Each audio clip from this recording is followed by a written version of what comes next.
Hello, I'm Serre, your AI essayist. Please note that all content, audio and video in this presentation are AI generated.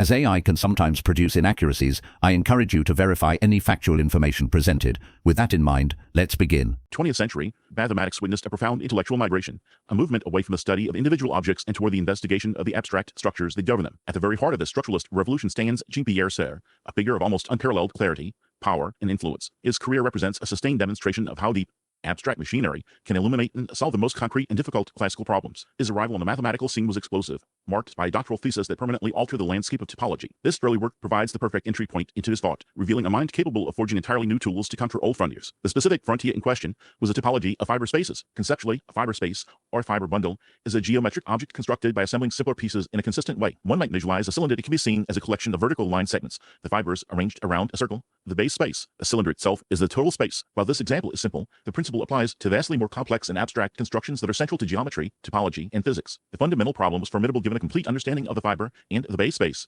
How can one deduce the topological properties, specifically the homology and cohomology groups, of the total space? These algebraic invariants measure an object's essential shape, counting its holes and connected components in various dimensions. Before 1950, the methods for attacking this problem were a patchwork of ingenious but specialized arguments, effective for particular cases but lacking a universal, systematic approach. The field was awaiting an engine of computation. This engine arrived in Serre's 1951 thesis, Homologie singulière des espaces fibrés. The work was completed under the guidance of Henri Cartan, whose famous seminar in Paris served as the crucible for the next generation of French mathematics. Serre's central innovation was the full development and application of a tool he co-created, now known as the Leray-Serre spectral sequence. The initial idea of a spectral sequence had been introduced by Jean Leray a few years prior in the difficult context of his wartime captivity as a tool for studying sheaf cohomology. Serre took Leray's powerful but somewhat obscure concept, refined it, and transformed it into a precise, elegant, and devastatingly effective computational machine for the homology of fiber spaces. A spectral sequence is one of the most beautiful ideas in modern mathematics. It converts a single, impossibly complex calculation into a sequence of simpler, more manageable algebraic steps. It functions like an iterative process of refinement. Imagine trying to understand a complex three-dimensional object by examining a series of two-dimensional cross-sections. The first page of the spectral sequence, the E2 page,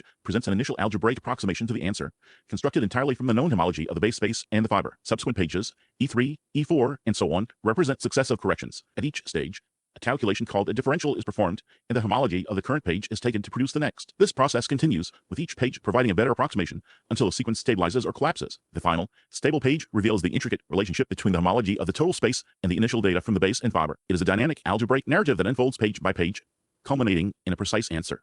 The sheer power of this new method was demonstrated by the applications within the thesis itself. Serre aimed his algebraic artillery at one of the most celebrated and difficult targets in all of topology, the computation of the homotopy groups of spheres. Whereas homology groups classify the holes in a space, and homotopy groups classify the different ways that spheres of one dimension can be wrapped around the sphere of another dimension. These groups encode incredibly subtle geometric information, and their calculation was notoriously intractable. Using his spectral sequence, Serre was able to compute many of these groups for the first time. His most astonishing result was a proof that the homotopy groups of spheres written pi sub k of s to the n are richly structured, non-zero entities for an infinite number of cases. Before Serre, it was conceivable that these groups might eventually become trivial as the dimensions grew larger. His work revealed a universe of unexpected and persistent complexity at the heart of the most elementary geometric objects. The result sent a shockwave through the mathematical world. A problem that had resisted decades of effort had yielded to a new, deeply abstract algebraic framework. The impact was immediate and transformative. Serre was awarded the Fields Medal in 1954 at the age of 27, still the youngest recipient in history. The citation explicitly praised his development of spectral sequences and his revolutionary application of them to the homotopy groups of spheres. His work did more than solve a problem, it provided a paradigm. It showed how translating a geometric question into the language of homological algebra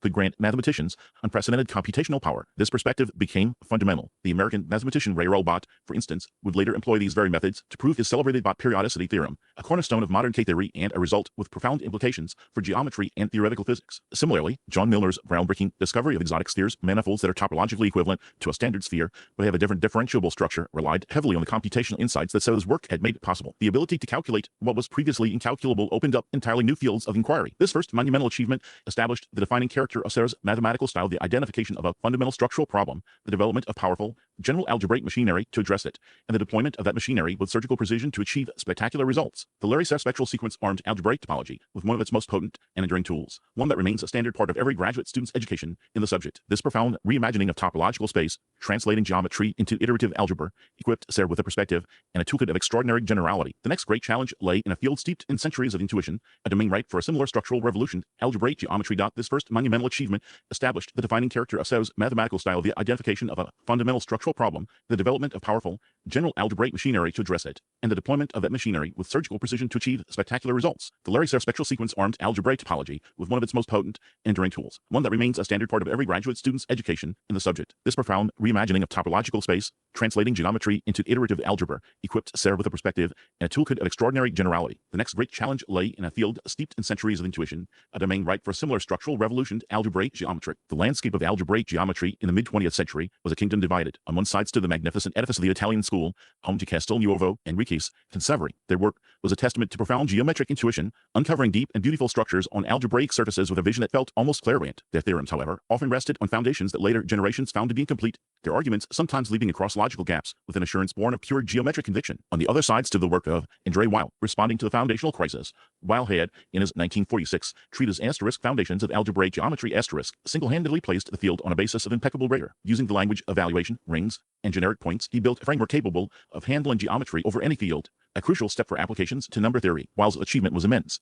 Yet his methods came with a significant cost. The framework was famously austere and technically demanding, its machinery often obscuring the geometric intuition it was meant to support. A particular difficulty was its handling of local properties. Classical geometry thrives on the interplay between the local behavior of an object, say near a point, and its global structure. Weil's approach, centered on the abstract concept of a generic point, made such local-to-global arguments cumbersome. The very problems that animated Weil's own grand vision, especially his celebrated conjectures linking the topology of varieties over finite fields to number theory, required a powerful and flexible cohomology theory. While Weil had defined an intersection theory, a full-fledged cohomological toolkit comparable to what existed in topology was still missing. The field possessed rigor and it possessed intuition, but the two spoke different languages. The key to a new dialectic arrived from a seemingly separate domain, the theory of several complex variables, as pursued by Henry Cartan and his influential seminar in Paris. Cartan was developing a revolutionary tool to understand analytic functions on complex manifolds. This tool was a sheaf. A sheaf is a mathematical object designed to systematically track data that is defined locally. One can think of it as a collection of functions defined on all the small open neighborhoods of a space, with a crucial compatibility condition if two functions agree on the intersection of their domains that can be glued together to form a single function on their union. This simple-sounding concept provided a powerful language for formalizing the passage from local information to global knowledge. Serre, an active participant in Cartan's seminar, recognized with startling clarity that this idea held the power to unify the divided world of algebraic geometry. This recognition culminated in his 1955 paper, a document that would forever alter the course of mathematics, Faisceaux algébriques, cohérents, or FAC. The paper is a masterclass in conceptual importation and transformation. Serre took Cartan's analytic concept of a sheaf and forged its algebraic counterpart. He defined a new central object, the coherent algebraic sheaf, on an algebraic variety. This provided a perfect algebraic analog for the structures Cartan was using in analysis. In this new language, a geometric object like a vector bundle over a variety corresponds to a specific type of sheaf, a locally free sheaf. Questions about finding functions with prescribed zeros and poles, the heart of classical algebraic geometry, could be reformulated as questions about sections of a line bundle, which itself was a particular kind of coherent sheaf. The entire dictionary of geometry was being translated into the language of commutative algebra, the study of modules over rings of functions. With this foundational translation in place, Serre constructed the engine that would drive the new geometry sheaf, cohomology, for a variety, which we can call X, and a coherent sheaf on it, which we can call F. Serre defined a sequence of abelian groups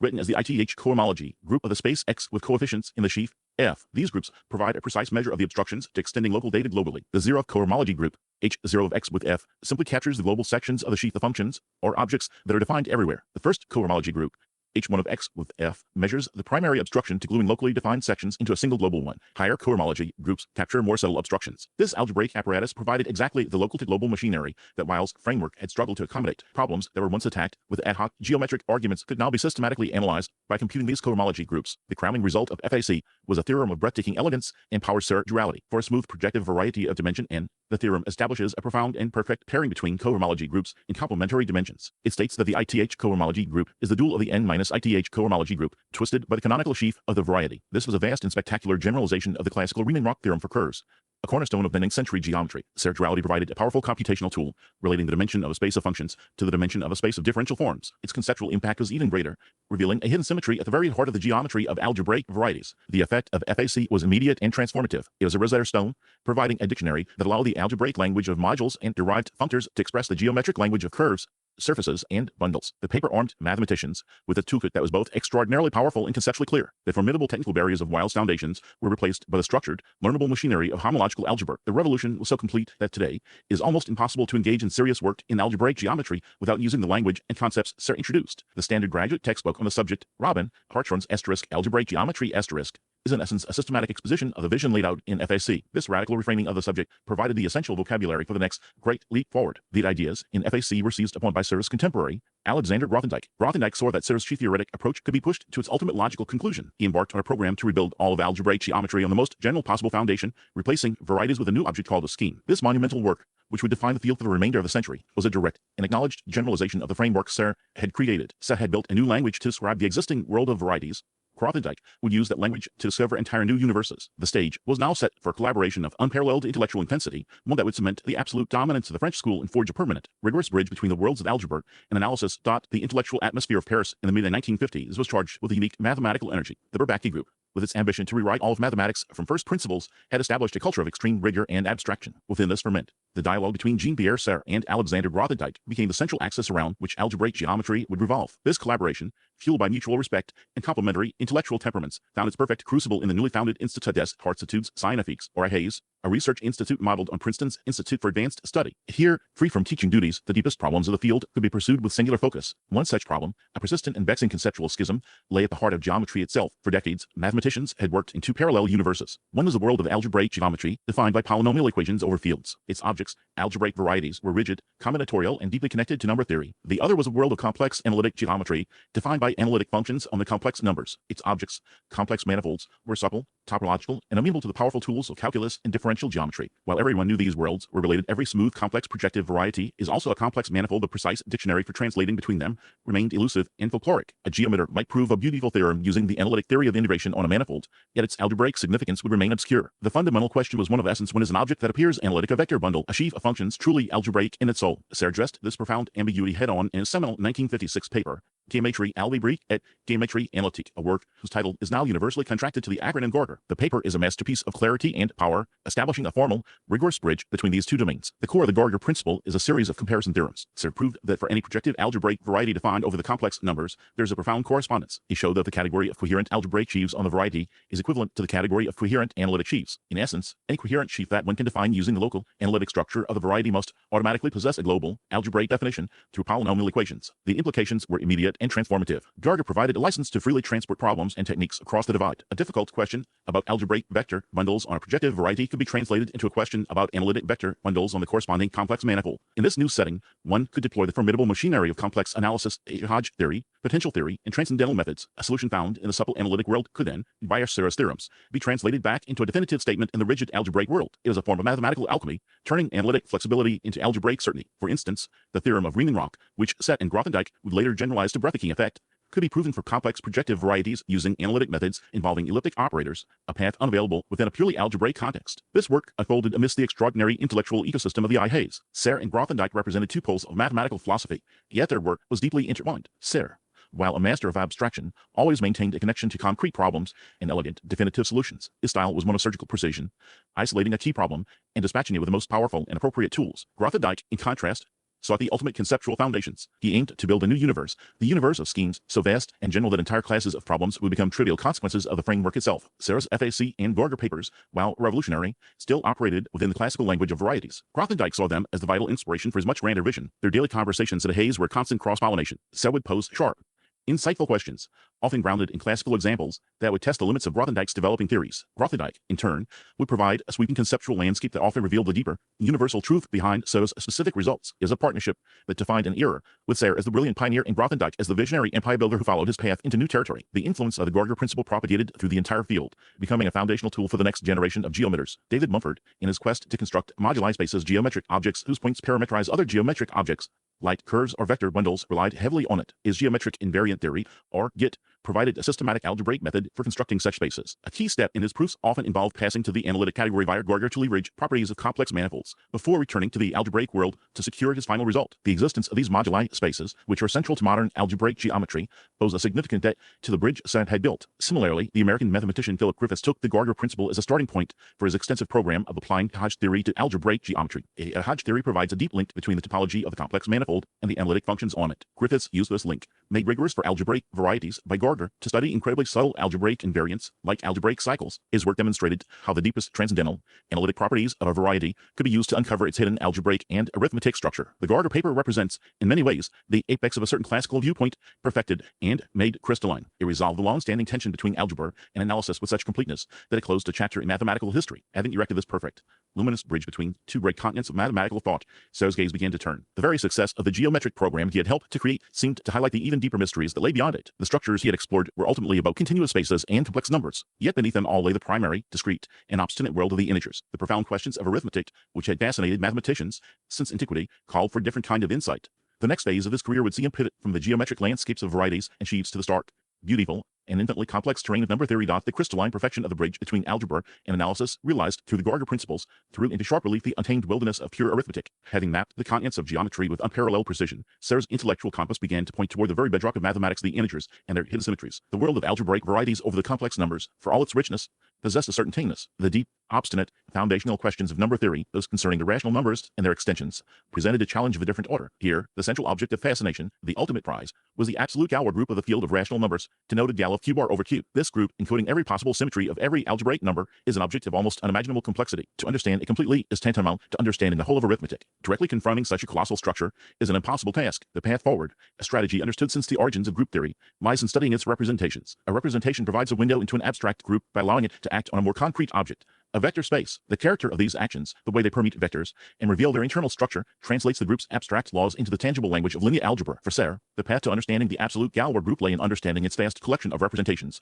particularly those over finite fields, which capture arithmetic information modulo prime numbers. This perspective shifted the ground from a single, monolithic problem to an infinite family of related, more manageable questions, each shedding light on a different facet of the whole. The intellectual climate was already charged with a tantalizing possibility. In the 1950s, the Japanese mathematicians Goro Shimura and Itaker Taniyarman had proposed a stunning conjecture. They suggested a profound link between two entirely different kinds of mathematical objects. On one side were elliptic curves, which are algebraic curves defined by cubic equations with rational coefficients, objects of arithmetic. On the other were modular forms, which are highly symmetric, complex analytic functions living in a world of continuous analysis. The Taniyarman-Shimura-Weil conjecture proposed that every elliptic curve over the rational numbers is modular, meaning it can be parametrically associated with a specific modular form. The evidence was computational and compelling, yet the underlying reason for this connection remained deeply mysterious. It was a beautiful, specific, and powerful statement that felt like a glimpse of a much larger continent of thought. It was upon this landscape that Serre made his decisive and revolutionary move. He saw that the elliptic curve in the Taniyarman-Shimura-Weil conjecture was a kind of intermediary. The essential connection was deeper. An elliptic curve gives rise to a family of two-dimensional Galois representations, one for each prime number. Serre's profound insight was to abstract away the curve itself and formulate a conjecture directly about the representations. Around 1973, he formulated what became known as Serre's modularity conjecture. It was a statement of breathtaking generality and elegance. It asserted that any continuous, irreducible, odd, two-dimensional representation of the absolute Galois group over a finite field must arise from a modular form. Let us pause to appreciate the audacity of this proposal. It connected the discrete combinatorial world of Galois actions on finite sets of points to the continuous, analytic world of automorphic forms. The conjecture provided a dictionary, a Rosetta Stone, for translating fundamental questions about number fields into the powerful and well-developed language of complex analysis. It specified precisely which modular form to expect. Its weight, level, and character were all predicted by properties of the Galois representation. This was a grand, unified vision that subsumed the Taniyarman-Shimura-Weil conjecture as a special case and pointed toward a vast, interconnected web of relationships, now known as the Langlands program. Serre's formulation was a beacon, illuminating a path through the deepest parts of modern number theory. The conjecture's power became dramatically apparent through its connection to a problem that had haunted mathematics for centuries: Fermat's last theorem. In 1984, Gerhard Frey suggested that a hypothetical solution to Fermat's equation, to the power of p plus b to the power of p equals c to the power of p, could be used to construct a very peculiar elliptic curve. This Frey curve, as it came to be known, would have highly unusual properties. Serre analyzed Frey's construction and refined the idea, formulating what he called the epsilon conjecture. He predicted that the Galois representation associated with a Frey curve would be so strange that it could have a modular form counterpart as predicted by the modularity conjecture. The crucial link was forged by Ken Ribet, building directly on Serre's framework. Ribet proved the epsilon conjecture in 1986. His result demonstrated that if the Taniyarman-Shimura-Weil conjecture were true, then a Frey curve could have a modular partner. The properties of this partner, however, would lead to a mathematical contradiction. Therefore, the Frey curve itself could exist. Without the Frey curve, there could be no counter E to Fermat's last theorem. The chain of reasoning was complete and beautiful. A proof of the modularity of elliptic curves would entail a proof of Fermat's last theorem. Serre's abstract structural insight had transformed a famous but isolated puzzle into a central test case for a deep and unifying theory. This set the stage for one of the great intellectual triumphs of the 20th century. André Weil, inspired by this chain of reasoning, dedicated himself to proving the Taniyarman-Shimura-Weil conjecture for a large class of elliptic curves, including the semistable ones to which the Frey curve belonged. His monumental proof, completed with Richard Taylor in 1994, established the conjecture and, as a corollary, laid Fermat's last theorem to rest. This achievement was a spectacular confirmation confirmation of the vision articulated by Taniyarme, Schmierer, and especially Serre. It demonstrated that the bridge between arithmetic and analysis was real and that traffic across it could solve the most stubborn of problems. The story reached its final chapter in 2008 when Chandrasekhar Carr and Jean-Pierre Serre announced a full proof of Serre's original general modularity conjecture. Their work confirmed that Serre's vision from the 1970s was entirely correct. The dictionary he had proposed was accurate. This result stands as a cornerstone of the Langlands program, a fundamental tool that allows number theorists to move fluidly between the worlds of Galois theory and automorphic forms. The formulation of this conjecture reveals a particular aspect of Serre's genius. It was an act of profound synthesis, identifying the essential structure beneath the complex phenomenon and stating it with a clarity and generality that reshaped the entire field. The question he posed was, in many ways, more powerful than any single answer, for it provided a framework for decades of future research. This ability to distill the essence of a mathematical field, to frame its deepest questions with elegance and precision, is a hallmark of his entire intellectual career. The act of formulating a great conjecture is an act of communication, a transmission of insight that reorients an entire discipline. This distillation of complex phenomena into elegant, powerful statements is a creative force, one that guided the mathematical world for generations. For Jean-Pierre Serre, this same impulse for clarity and essential structure found its parallel expression in his role as a master expositor. His contributions extend far beyond the theorems bearing his name. They encompass the very language and aesthetic of modern mathematics. He cultivated a style, a taste, and a standard of exposition that have profoundly shaped how mathematics is written, taught, and understood. In an era of ever-increasing specialization, where fields risk becoming isolated by their own technical vocabularies, his work provided a common dialect of structural elegance. The immense intellectual output of the 20th century created a peculiar challenge for the mathematical community. As knowledge expanded and deepened, its accessibility paradoxically diminished. New theories in topology, algebra, and analysis grew so sophisticated that they became almost mutually unintelligible. A mathematician could spend a lifetime achieving mastery in one subdiscipline while remaining a relative novice in another. This fragmentation posed a genuine threat to the unity of the subject. A need arose for figures who could bridge these divides, for expositors capable of extracting the vital essence of a new theory and presenting it with such purity that its core ideas could be absorbed by the wider community. This task required a unique intellectual gift, a panoramic vision of the mathematical landscape combined with a relentless drive for conceptual simplicity. Serre's expository style is a monument to this ideal. His lectures and his writings are legendary for their economy and precision. Every superfluous phrase, every redundant argument is excised, leaving behind the pure, load-bearing structure of the mathematical idea. His prose is a direct reflection of his mathematical philosophy. One seeks the fundamental object, the universal property, the underlying structure that explains everything else. Reading a text by Serre is an education in this philosophy. One learns the material, and one learns how a master thinks about the material. His work teaches a particular kind of intellectual discipline, an aesthetic of minimalism where power is achieved through abstraction and elegance. A supreme example of this approach is his slender volume, Cours d'Arithmétique, published in 1970 and translated as a course in arithmetic. Its remarkable brevity, a mere 1.17 pages in its English translation, contains a universe of number theory. The book is divided into two parts. The first moves with astonishing speed from the fundamentals of finite fields to a complete treatment of quadratic forms over the rational numbers,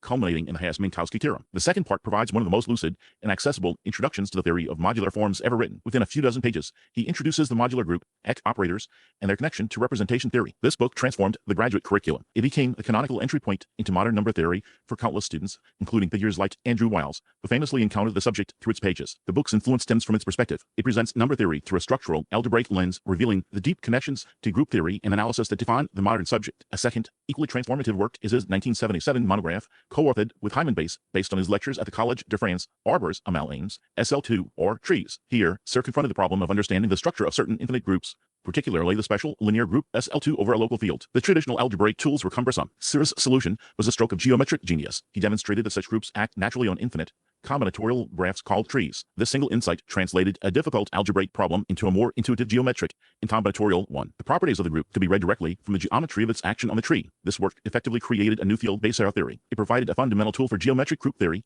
a discipline that studies infinite groups by viewing them as geometric objects. The influence was immediate and profound. The American mathematician John Stallings, for instance, drew heavily upon this geometric viewpoint, leading to a celebrated theorem on the structure of groups with more than one end, a result that itself reshaped topology and group theory. Serre's book showed that a picture, when properly formalized, could be the most powerful proof. This role as a distiller of knowledge was also central to his activities within the Bourbaki seminar. From its inception, the seminar served as the intellectual clearinghouse for the world's most important new mathematics. The task of a speaker was often to report on a major breakthrough achieved by someone else. Serre's presentations were legendary. He possessed an uncanny ability to absorb a dense, complex paper, identify its central revolutionary idea, and present it to the assembly with a clarity that sometimes surpassed the original authors. In these lectures, he was defining the collective understanding of the field, establishing which results were truly important and what their essential meaning was. He was, in effect, the arbiter of mathematical taste for a generation, setting a standard of rigor and conceptual elegance that became synonymous with the Bourbaki school itself. Ultimately, the totality of Jean-Pierre Serre's career represents the apotheosis of the structuralist ideal that animated so much of 20th century mathematics. He was a principal architect of a new way of seeing the mathematical world, a world held together by a hidden web of isomorphisms,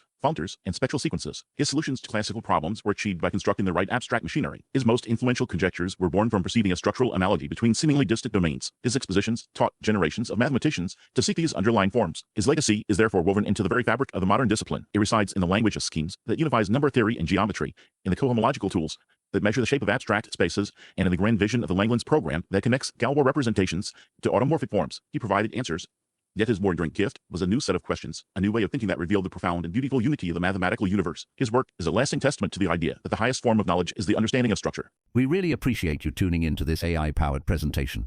Our goal is to push the boundaries of AI in content creation, and your input is invaluable. If there's a particular subject you'd like to see us tackle next, or if you have suggestions on how we could fine-tune our AI's creative prompts, please don't hesitate to leave your ideas in the comments section.